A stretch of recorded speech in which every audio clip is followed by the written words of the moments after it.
The grandeur of Roman civilization lay not only in the lands it ruled, but in the ideas that continue to shape the world even centuries later.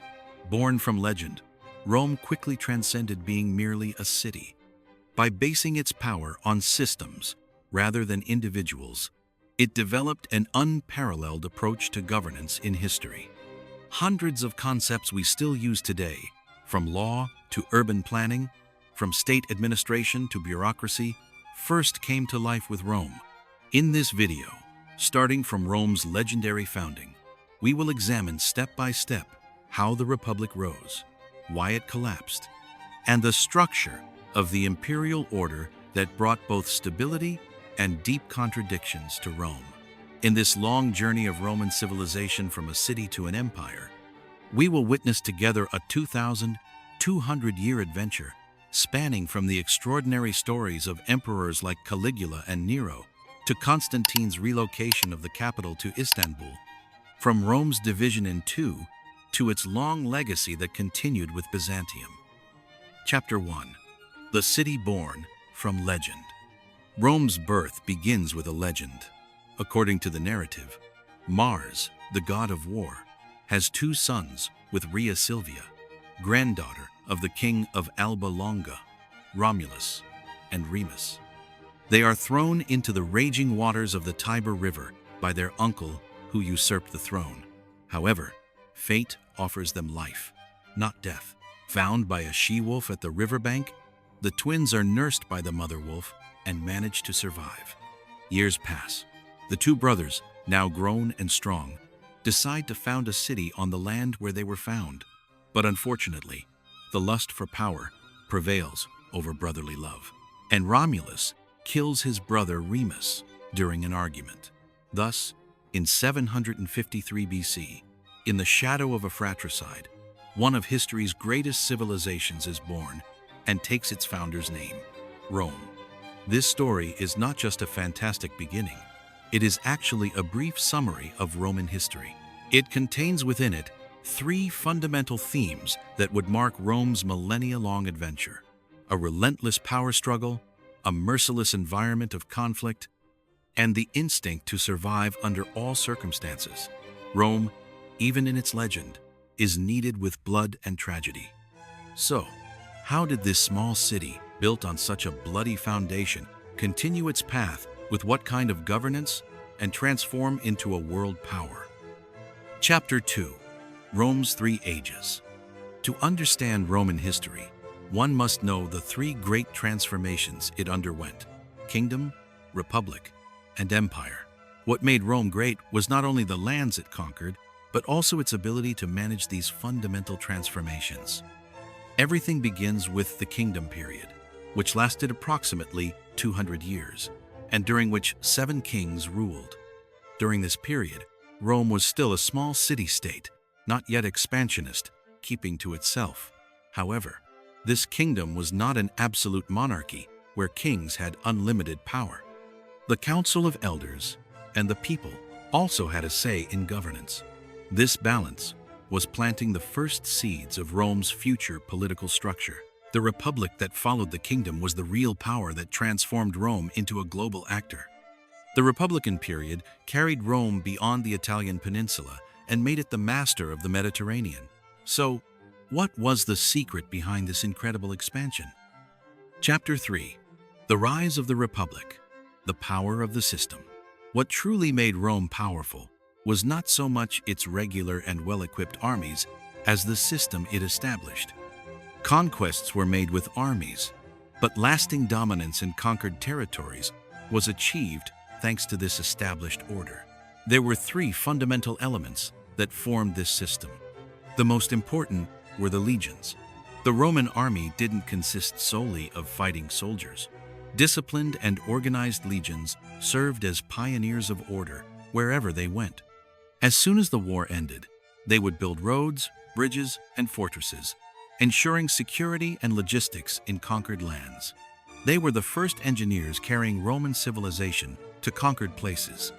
Another was the understanding of engineering and urban planning. Rome, advancing on the road opened by the legions, wanted to permanently attach conquered lands to itself rather than exploit and destroy them. To do this, they equipped cities with aqueducts, baths, forums, and roads, quickly making them parts of the Roman way of life. Thus, the Roman army brought not chaos, but lasting order and identity wherever it advanced. Finally, there was the slave economy, perhaps the backbone of Roman order. Behind Rome's magnificent order lay an invisible, dark foundation, an economy built on millions of slaves. War prisoners, debtors, and kidnapped people were classified as slaves. However, slaves didn't only work in fields or mines. They also served in homes and even practiced professions like teaching and medicine. All needs of slaves were met by their owners. In some cases, if slaves didn't die under harsh conditions and if luck was on their side, they could gain their freedom. This merciless system occasionally caused rebellions. In 73 BC, a revolt started by a gladiator named Spartacus grew large enough to shake Rome with the participation of tens of thousands of slaves. Although the revolt was suppressed with difficulty, it taught Rome a bitter truth. Slavery, the greatest source of its power, was also its greatest weakness. The Republic had become unable to bear this massive growth and the complex problems it brought. This chaotic environment was preparing the ground for a new and ambitious leader to take the stage. Chapter 4. The End of the Republic. Caesar and the Birth of Empire. The Republic had been designed to govern a small city-state, not to manage the vast territories surrounding the Mediterranean. Generals relied on politics, while politicians relied on the army to gain power, a situation that caused constant internal turmoil. In Roman governance, there was an exceptional administration for extraordinary periods. This exception was typically applied in extraordinary situations, like major wars and rebellions. Simply put, it can be described as the concentration of all powers used by the Senate and Emperor in one person's hands, the dictator. Julius Caesar, who seized this exceptional right during a war, turned the situation into an opportunity by declaring himself dictator for life. However, Roman tradition did not allow power to be concentrated in a single person. He paid the price of this ambition with his life in 44 BC, stabbed by the senators closest to him, primarily his adopted son Brutus. It is said that the famous phrase used for traitors, et tu, Brute, is based on this event. Caesar's death did not save the Republic. On the contrary, it brought its end. His adopted son, Augustus, who came to power after him, completely changed the system. By completely abolishing the Republic, he started the imperial period. Now, Rome had officially come under the rule of a single person. This new period that began with Augustus brought Rome the stability it had long yearned for, while also showing what peculiarities the concentration of power in one hand would bring. Chapter 5. The Age of Empire, Peaks and Madness. Although the imperial period brought peace and prosperity to Rome, it concentrated all power in the hands of one person, the emperor.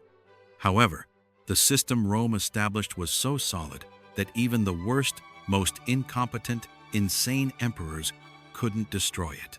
History is full of crazy examples of how this power was abused. For instance, Emperor Caligula wanted to make his favorite horse a senator. Another mad emperor, Nero, is said to have burned the capital Rome. Despite these political madnesses, the system continued to function. Daily life in Rome flowed in all its vitality. Baths overflowed, markets were impassable due to crowds, and arenas roared with gladiator fights. The people were more interested in bread and circus games than politics. However, the massive size the empire reached, borders stretching from Britain to Mesopotamia, from North Africa to Anatolia, brought new problems that became increasingly difficult to solve. Chapter 6. The Division and Collapse of the Empire. From the 1st century onwards, Rome, so to speak, began to tire. There were 3 fundamental reasons for this fatigue. The territories had grown too large to manage. Constant wars and vast borders strained the economy, and internal turmoil would not cease. Emperor Constantine made a radical decision to change this course by moving the capital from Rome to present-day Istanbul, namely Constantinople. This move shifted the empire's center of gravity to the east. However, this was not a solution to the ever-growing problems. And in 395, the empire officially split in two: Western Rome and Eastern Rome. Western Rome could no longer withstand the endless attacks of the Huns and Germanic tribes. In 476, with the last Western Roman emperor being deposed, it was erased from the stage of history. The West had fallen, but Rome's story was not yet over. The torch of civilization continued to burn in the East. Conclusion: the final curtain and eternal legacy.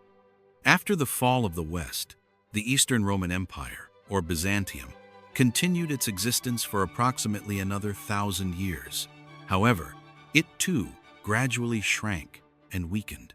Finally, in 1453, with the conquest of Constantinople by Mehmed the Conqueror, the story of the Roman Empire spanning over 2,200 years came to a complete end.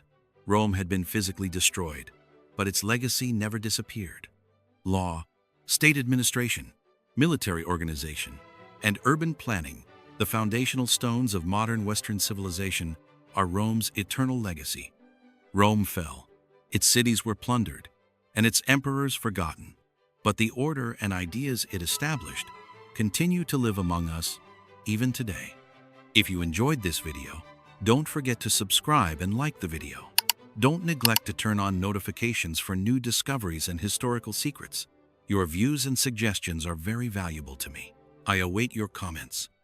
Until we meet in mysterious and different topics. Thank you for your support. See you in the next video.